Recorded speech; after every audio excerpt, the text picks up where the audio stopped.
Hello, hello, hello, hello, hello. Welcome back to Encounter.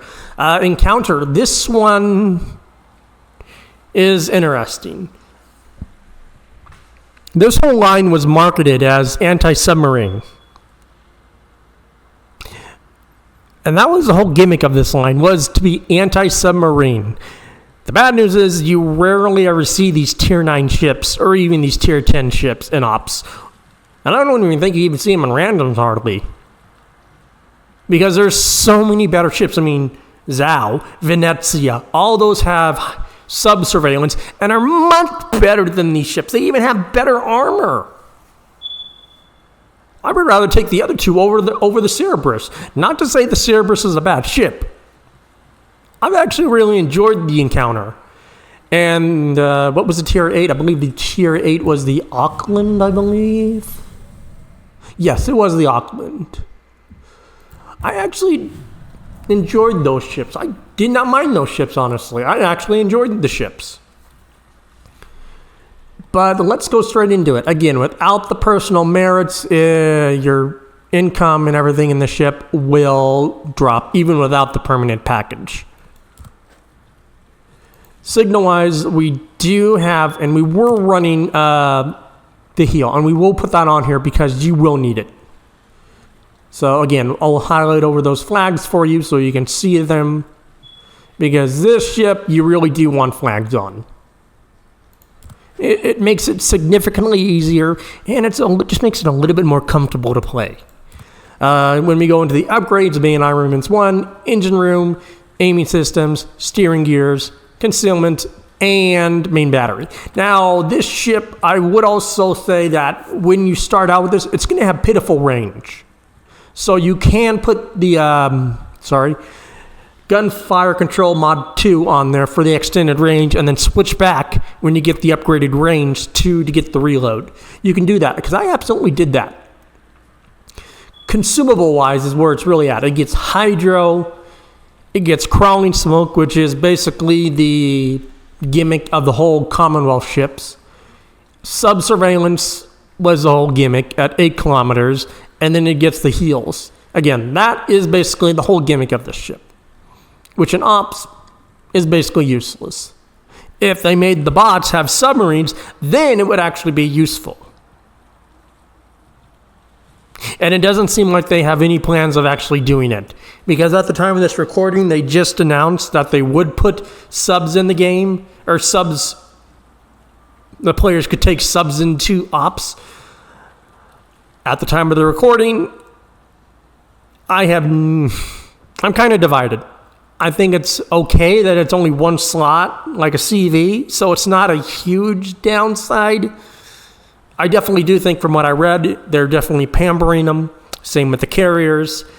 And they will do whatever it takes to get these ships popular. That is the gimmick. Even I talked to some of my pals in Void's crew, and some of them actually know wargaming pretty well, and they'll do whatever they take. They'll do whatever they want to basically make sure those two ships classes are kept in the game. Like, even though they are very unpopular in randoms, and even in Ops, they're basically useless now. Modules, again, like I said, when you start out, you're going to have 15 kilometers, then you upgrade, you get the 16-point half. You do need this significantly to really make this ship work.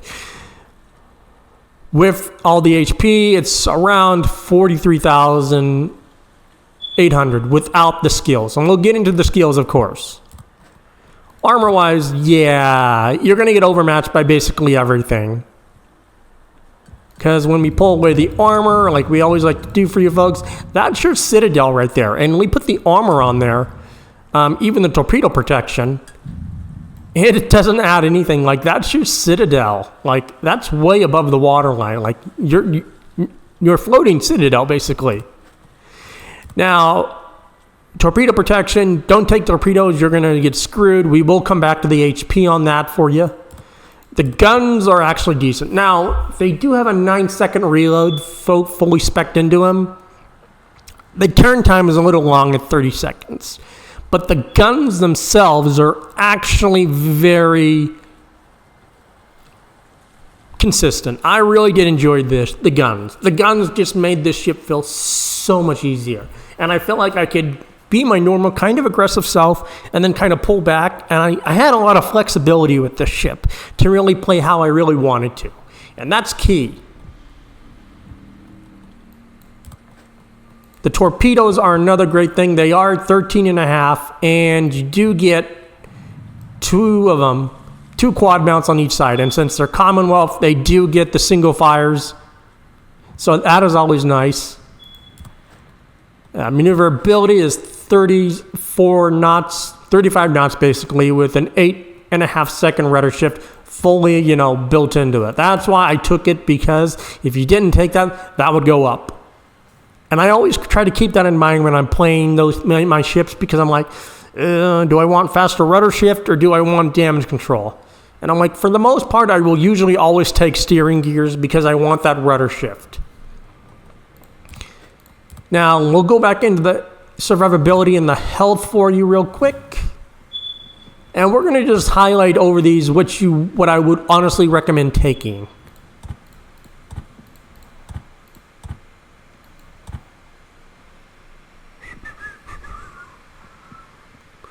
After that, after those 17 points, you can do whatever you want.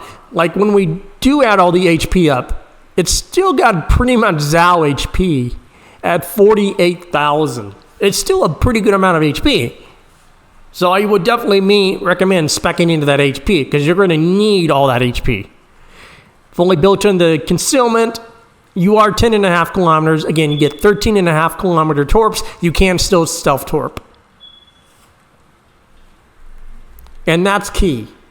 You have that ability to kind of stealth torp, use your crawling smoke, kind of kite away, get those fires, post torp, and really abuse those mechanics. I honestly really did enjoy this ship. I really had a blast playing this ship. But let's get into the replay so you can actually see the ship, because the replays will show you more of the ship than I can actually do explaining the ship anymore. Welcome back, welcome back. We are back again with an actual interesting ship, a tech line. We have encountered the Tier 9 Commonwealth cruiser. We have Jaeger, Yugamo, Shimakaze, Colbert, Schlieffen, and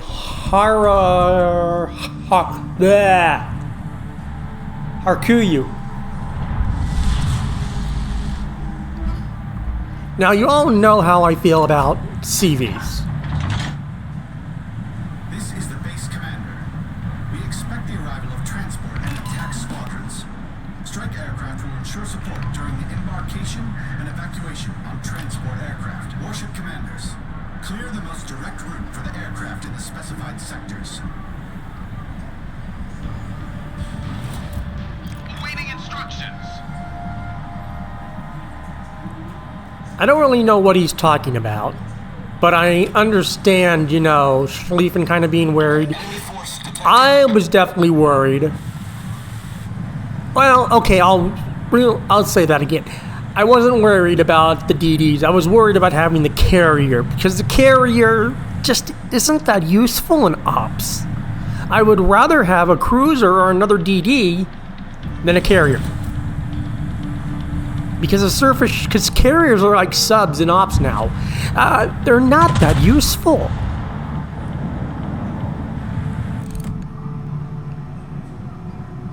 Now, Encounter only has 16.5 max range. That's if I don't add the reload, or not reload, but range module on there. And I would not recommend that, because these shells are already floaty, as you can tell, at 15 kilometers. So I would not recommend it.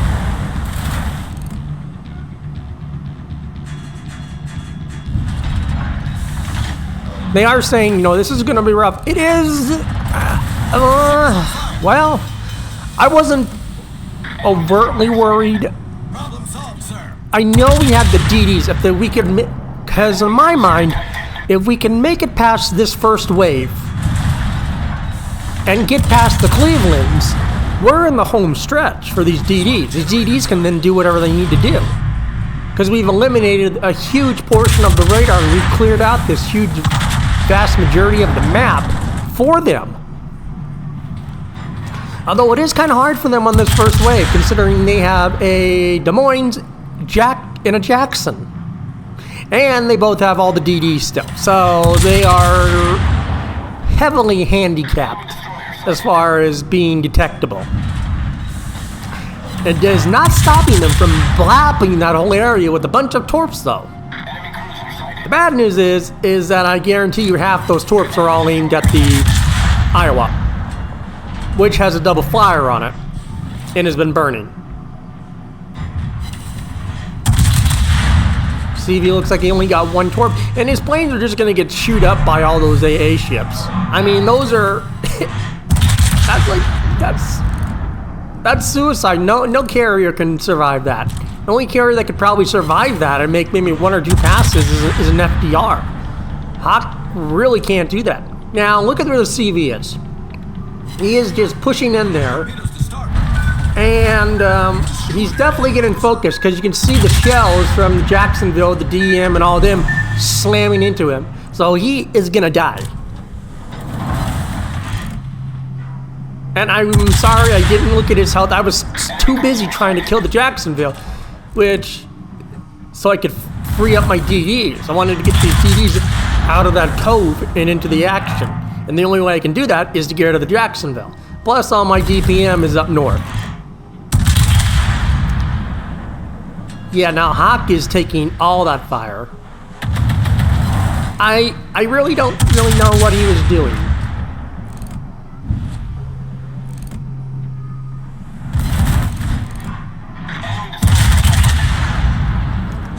But for anyone who has played,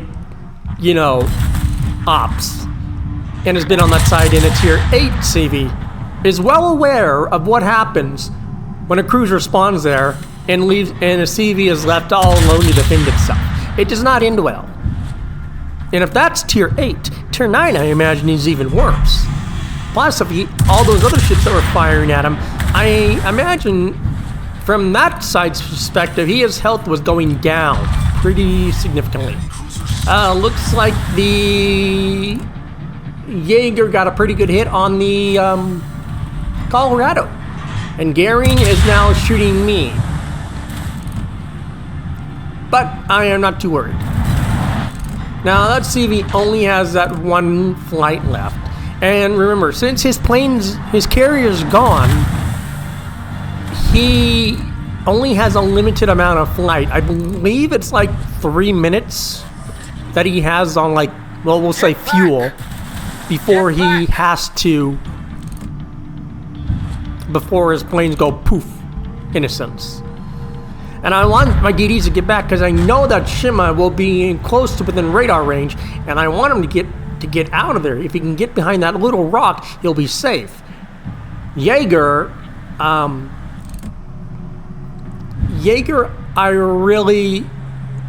was worried about Jaeger. I really was worried about him. Because we've got the second wave, or we still have that second wave of cruisers coming in. Remember that. But he's gonna leave his rock position that he's safe in.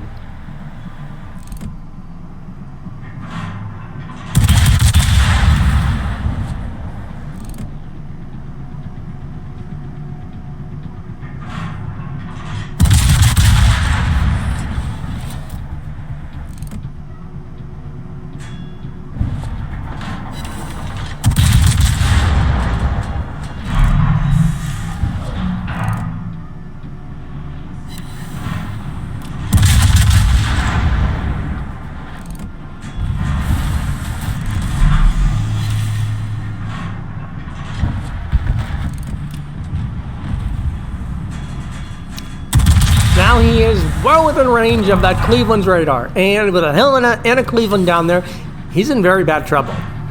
I really thought he would die, because you can look and we can see his health going down. He's caught in that radar range.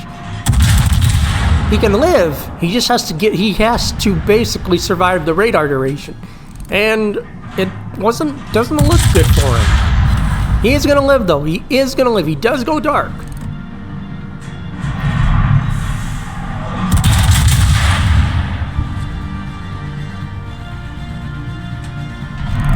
Although I don't really know. I guess you can say, was it worth the trade of that health? It's not as bad as I've seen. I saw a Jaeger on Raptor Rescue like a day or two ago, and it basically traded all of its HP for just getting torps on the Heisen. Literally, dropped all of its torps, took all the damage on the Heisen, but then threw his ship away. Enemy cruiser destroyed.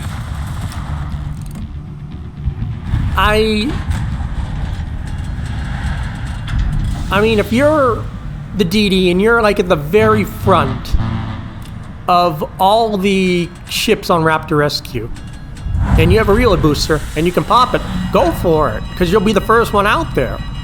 But if you're gonna purposefully wait there for that cruiser to come, for that cruiser or battleship to come around and risk losing all that HP,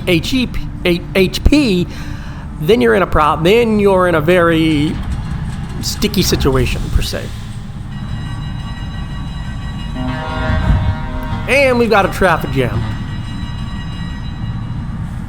And I finally move out of the yellow circle because they got all my HP back. So now I can actually be aggressive, which is actually good considering I actually ended up with over almost 190k on the first, wave and a half, and am still at full health. So meaning I can actually still be aggressive, and I've got 3 exhaust smokes that I can use. 3 waves, 3 exhaust smokes.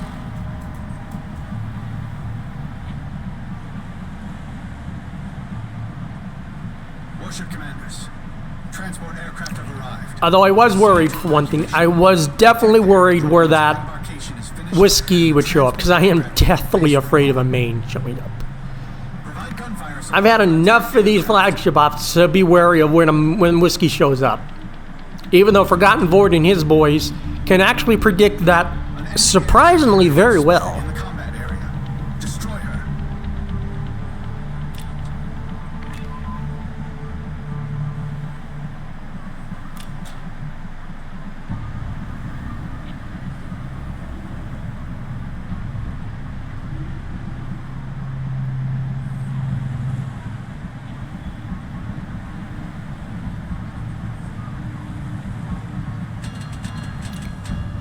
Now, these cruisers are within range.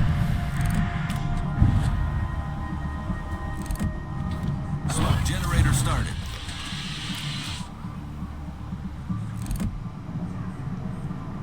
Unfortunately, I didn't. Well, let's just say I forgot, I need intelligence data. that I didn't have no spotting.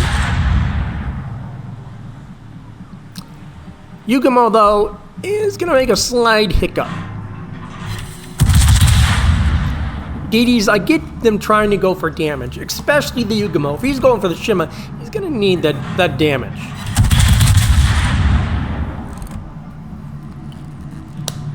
Although, if you're going to do it, you got to be where the Jaeger is.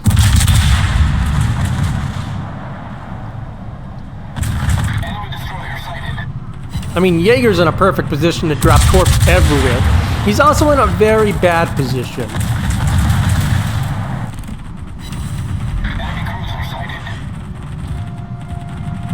Considering the Humphrey and the Fletcher both outgun him. And he's obviously detected.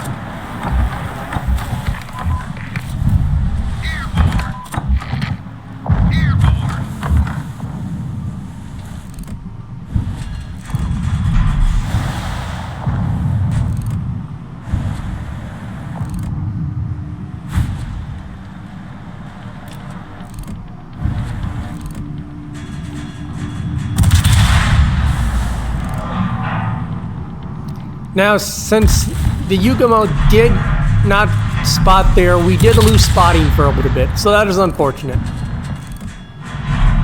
So we pulled about 30k off that one up this wave. And we are grinding for the Cerberus, so we do have a blue booster on, and yeah, this is what I'm worried about. And I'm like, okay, I do not see a main, so I am a lot happier. I feel bad for the Fletcher, or the Jaeger, though. He's in a very bad spot, caught between radar and DD. So, yeah, he's not making it out. Definitely not making it out of there. Now the thing is, had he, you know, pulled up to where, you know, those buffs are, you know, perpendicular or horizontal to those buffs, so they're right on his side, he would have actually been fine because he would have had an escape route, but he could have still spotted stuff and still been able to slightly torp things. Or at least at this point have the option to torp things, but he would have still lived. He would have had an escape route. But the fact that the Humphrey was there and the Fletcher, oh, well, he kind of got his... He got a little hung up. Unfortunately, it is a Jacksonville. Fortunately, the Colbert, the Schlieffen, and the Ibuki are all working on that thing. I was actually worried about this, because now I'm the closest one. I'm the one being shot at.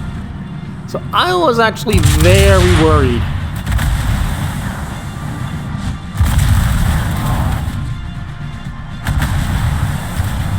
I mean, like, it's only a Montana, but I am still worried about a Montana shell, because it will go straight through my ass and into my Citadel. Well, it might not go into the Citadel, but if it hits above the turret, it still can plunge fire into my Citadel. Whiskey is finished. If it gets lucky. He's no longer in danger. But, you know, the bots have a ridiculous amount of aim.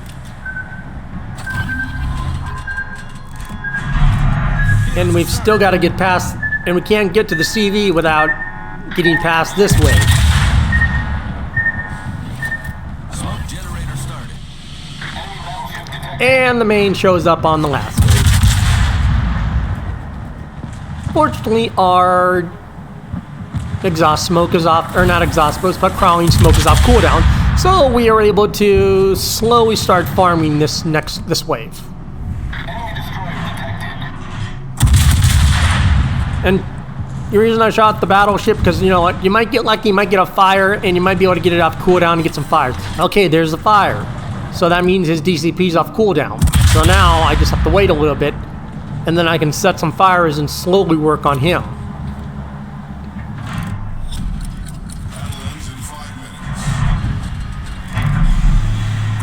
And we are caught in the radar, just briefly.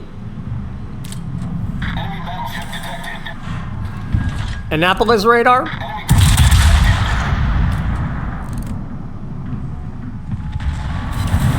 Get a permanent fire on Montana, that's a full 60 seconds.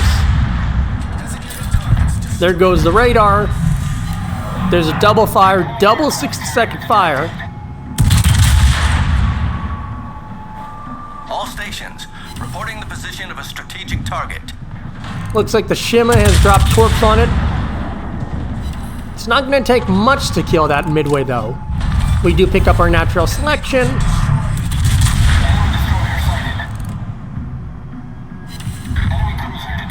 Colbert does go down. He gets less slapped by the main.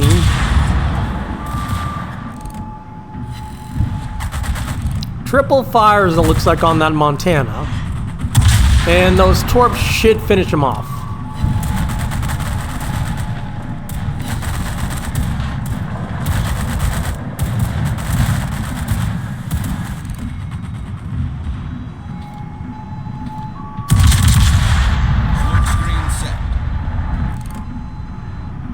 Shima and Schlieffen are now able to go to the south. Now Schlieffen is going to die. I mean, he's basically sitting almost broadside to a main. So, yeah.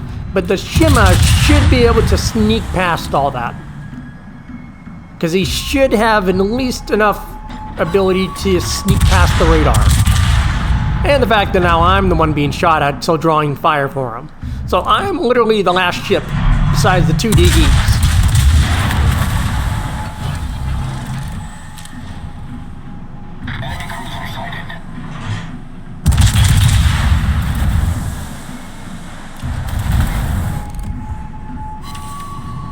We knock out, we blow up the Humphrey's corpse.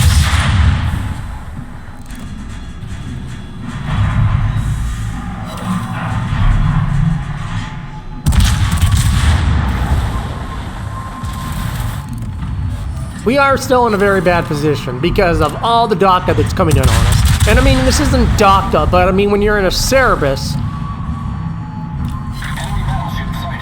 it's a lot of DACA. Enemy destroyer blown. Especially when a main can send you straight back to port.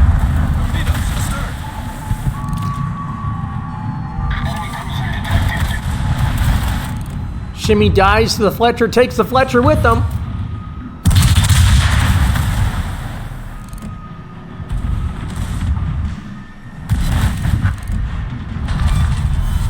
Enemy cruiser foundered. And the torch from the Shimakaze gets the CV. He gets the Fletcher and the CV. So right there, it's a 5-star. We just have to live another 30 seconds.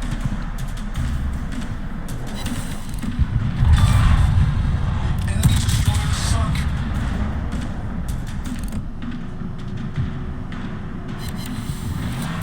Double fire on the Jacksonville.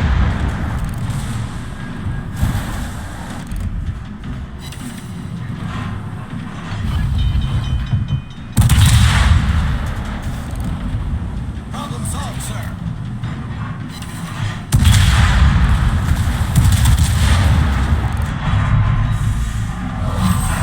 And that's GG.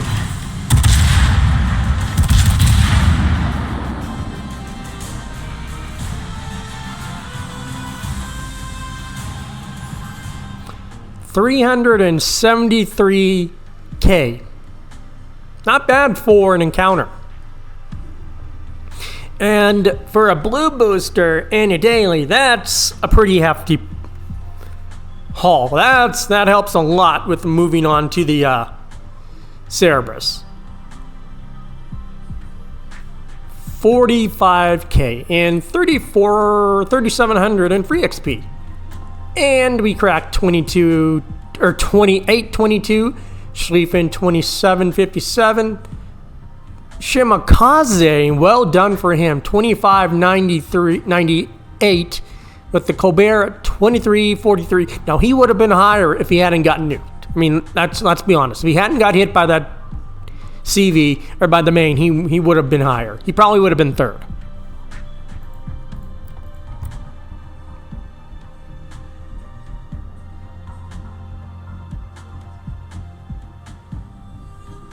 We did 100,000 in fires, but mostly it was just HE and fires, basically. Which, I mean, is basically this line's gimmick. Well, the gimmick was anti-sub, but there's no subs in ops. I'm gonna be probably gonna be you guys are gonna hate me for this. But is it kind of weird that I would like to have sub bots? Like maybe the flagship spawns a sub and you have to fight a sub. I don't know. I think that'd be interesting. I think it'd be good because it would help me, at least it would help a lot of players work on, attacking the sub. And learning how to attack. I think it would be a good thing. But that is my opinion.